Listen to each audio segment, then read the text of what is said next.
त्या खातीर हे जे मेंटेनन्स आसा ते वर्साचें मेंटेनन्स आसता आनी ते प्रत्येक वर्सा आमकां करचो पडटा 220 kV आसता 7 kV आसता 33 kV आसता आनी हे जर मेंटेन आमी केलें ना जाल्यार नाका नाका त्यो गोश्टी पावसांत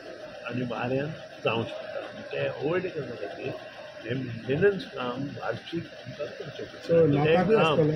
पयलीं आमी 17 तारखेक दवरला ते कंप्लीट जाले नंतर हांव तो विशय विचारता सर इलेक्ट्रिक डिपार्टमेंट तुमचे worker before the code of conduct घेता म्हटलं कॉन्ट्रॅक्ट वर्कर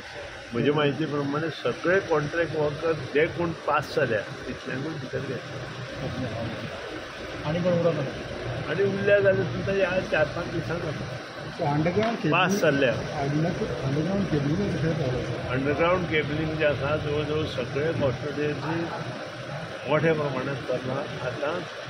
वेलसी आयिल्लो त्यानंतर मये बिचोले ह्या भागात येता त्या 14, 15, 16 ह्या 3 दिसांक आमी परत अंडरग्राउंड केबलिंग चालू करता. सर हळदोना मतदारसंघात एक केबल जाळल्याचा प्रकार घडला म्हजे म्हायती प्रमाणे कोण तरी जे पळय विघ्न संतोशी लोक आहा त्या लोकांनी एक केल्लें आसा ताचें करप बरें सगळ्यांनी लक्षांत दवरपाक जाय बरे खातीर आमी हें काम करता लोकांचें कॉपरेशन जर ना जाल्यार बरें काम मुखार